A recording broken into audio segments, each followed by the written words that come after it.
information about safety on board. In the event of an emergency, you will hear an alarm throughout the ship. This alarm consists of 7 short tones and 1 long tone, followed by the words "General Alarm" over the loudspeakers. If you hear this alarm, please proceed to the nearest assembly station. The assembly station.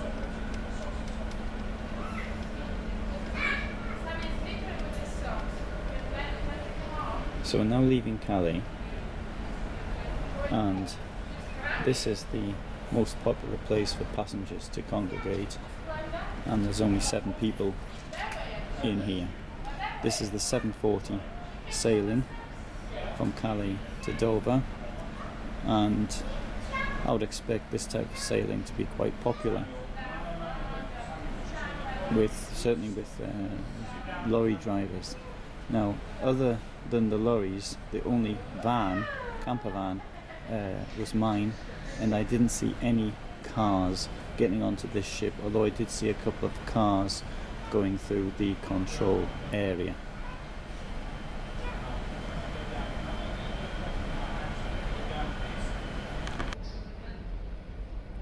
I've just driven through Calais. It's the first time I've been through Calais in many years. I usually use Dunkirk. The reason for this is that I'm normally heading towards Germany, Poland, rather than going south.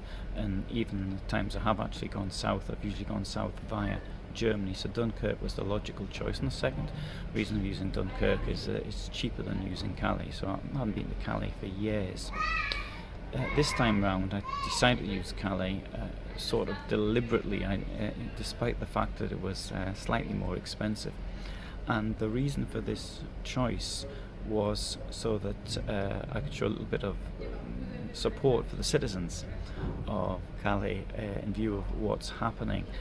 In my time here, although I was doing the sort of thing I normally do with our history and tourism and this type of thing, I also talked about the current situation with a number of people, and I've got to say now that my opinions have completely changed.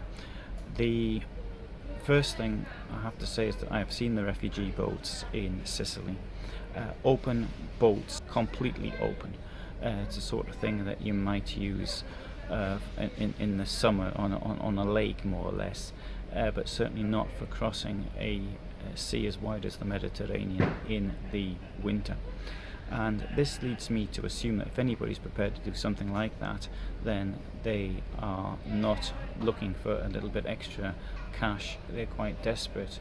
Of course, it could be the situation that they were lied to and they were promised something else by the smugglers who would take them across, and they could have been cheated. Having said that, once people get into European Union waters, they're normally taken on board by the Coast Guard, who hands out water and life jackets and the like, and then brings them ashore.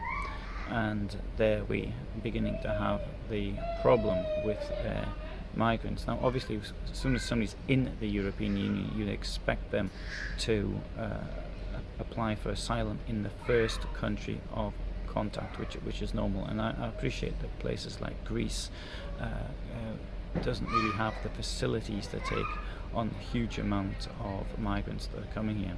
Furthermore, I need to say that there is a war in Syria. There's this situation in Iraq, which is a terrible situation for the populations living there, and they really, to escape from that is the logical thing to do, and I don't think anybody would do anything different. Having said that, now, however, at Calais we have a situation, well, I'll explain what happened to me, is that, in fact, nothing happened to me. I approached, now using the back way in. I didn't use the same road as the lorries. I didn't do this deliberately, so just the way it sort of turned out by driving through the centre of Calais. I didn't use the motorway and then come off onto the road into the port, so I came from the centre, so it was slightly different. But coming in from the centre, though, I'm sure it's not as well lit up. You go through an industrial area and it's quite dark, and there's a couple of places you have to stop because there's railway lines. Now, what those who are attempting to come to the United Kingdom are doing is there are undoubtedly the overwhelming bulk of them are law-abiding, decent citizens. Unfortunately, there is a group which seems to be getting greater and greater, which are doing acts of, I would say, verging on terrorism themselves. Their aim is to try and stop vehicles, create a backlog somehow. Then they will then attack the lorries. They'll get onto the lorries. They have knives. They cut their way into the lorries, and they try to get in to like that. For example, they can throw stones at lorries. There've been to see smashed windows. I didn't see any, but I mean smashed windscreens on lorries is very common. There was another thing which they do is they take tree trunks. They can't get trees. They've been cutting. One person suggested to me the word they used was thousands. I'm repeating the word used.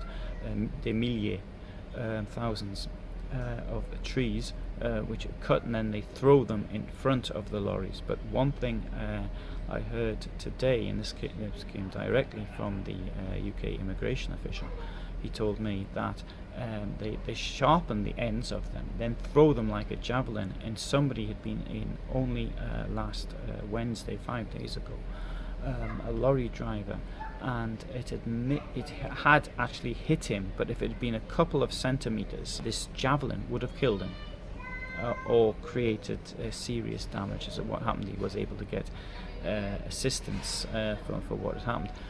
Lorry drivers that I've spoken to, they just don't want to go this way. They don't enjoy the jobs at all. It's they're frightened of coming here, and that's to be understood. A lot of the criminals are carrying knives and things. I'm not suggesting all refugees are criminals, far from it. Those which are doing these activities, and they don't know if they have knives on them or not. Which knives which are used to cut the canvas, or they have other tools to break open the seals and the locks on the containers or the lorries themselves. They also attack passenger cars, which is another thing. The point at which you attack the passenger car, get it to stop. They're throwing stones or whatever, get it to stop and then get in. Within the Calais jungle itself, the police are quite unwilling to actually go into these areas.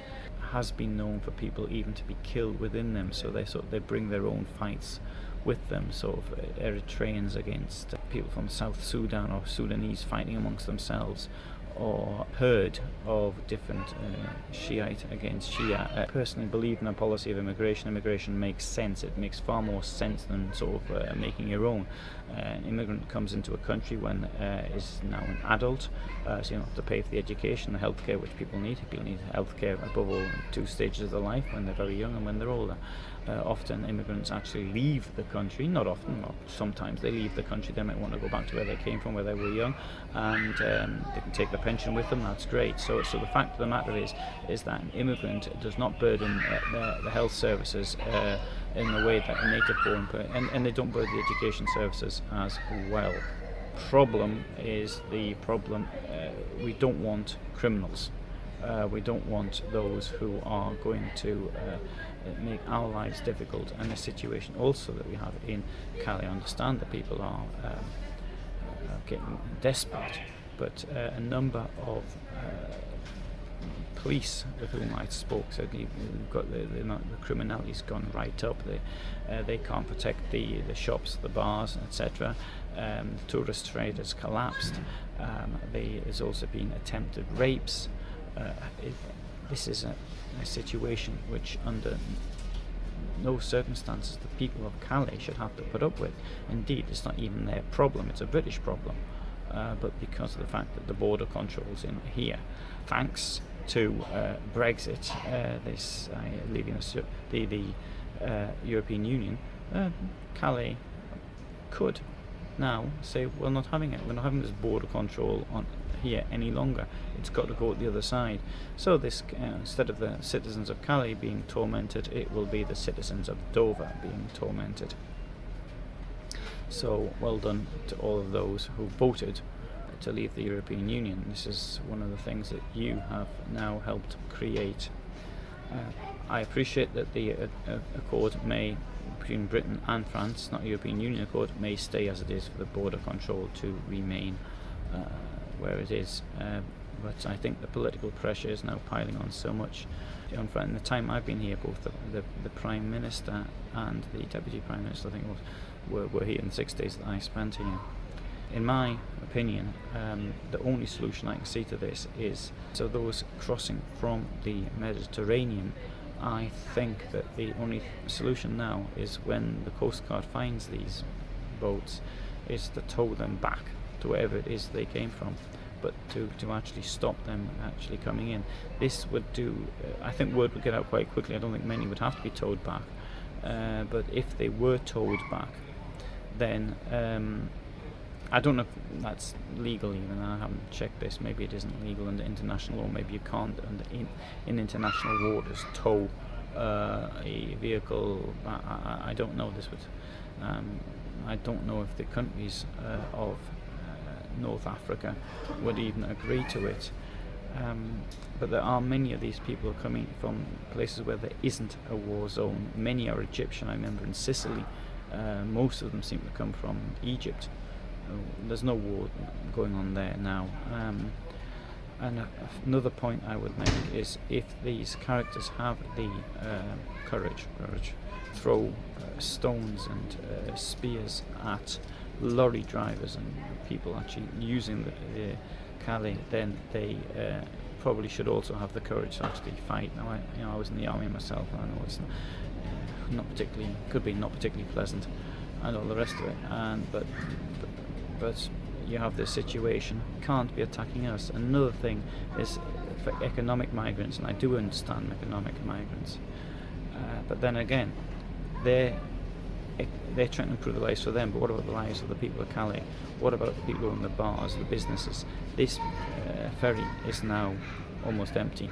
DFDS can't run empty ferries between Britain and France, and the lives of the people who run these things, they're threatened. So let's think now of the livelihoods who are being destroyed by this continual threat. I know from the internet forum, and also what people said to me on my site about they're frightened of going to Calais, and I can understand that. And after everything I've seen, I came this way because I wanted to support the people of Calais. But then again, I don't want to recommend this to other people. I don't want other people to do this. I don't want other people to go through what some of these lorry drivers have to go through. This is the problem. There is a risk coming through here, and I really do feel for the people of Calais. But as long as this situation exists, it'll just get worse. Now I'll explain. I want to do from very quickly explain what happened to me now this morning. Was I came in from the industrial area, and when I sort of came into sort of close to the port area, suddenly there's all this barbed wire and there's this fence, there's a double fence. It certainly looked, I haven't seen such a control as this since East Germany, and even then I think this was stronger than in East Germany, with the exception of the passports. It was obviously they looked at putting the computer and all the rest of it there, they sort of really did give it a good going over. But you drive down the wide with barbed wire on either side, a bit like it was on the control roads between Berlin and the west-east border, with two barbed wire fences. The second one to me looks about 4 meters high. I would say the first one is about 2.5 meters high, with barbed wire along the top, all brand new. Now I've heard of things like asylum seekers trying to get over this, but that would be rather difficult. And I saw no signs of damage anywhere.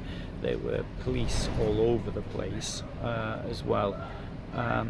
As I came into the port, there was 3 armed soldiers there. A lady came up to me, a very attractive lady, very nice to chat, wanted to have a look in the van, and then we had a little bit of a chat. She probably gets used to people trying to chat her up, really attractive. And there was 2 of the lads with her who sort of smiled. Both of them, incidentally, they clearly of African descent, or some black from West Africa, from their features, their parents anyway. But they with guns. I mean, one of them even had it at the ready, two of them over the shoulder. Then from there was the next control. There's the passport control. The French passport guy looked at. He had to go at my look at what was in my van as well. So he was the second person to actually inspect the van. Then I went through the British passport control, and that was a bit of a chat as well with the immigration officer.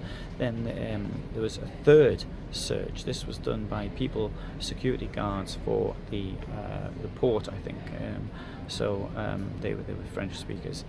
And then, so it's a third search it's happened, and I offered places for them to search as well, but he said, no, don't worry, it's obviously I want my van to be properly looked at. I don't want to take any risks. And then drove onto the ferry as normal.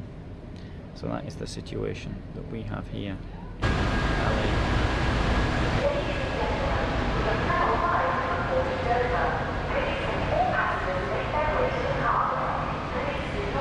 Empty. Well, 1/3 full on this side, the same on the other side. I've never seen it like this, and this is a result of the situation in Calais.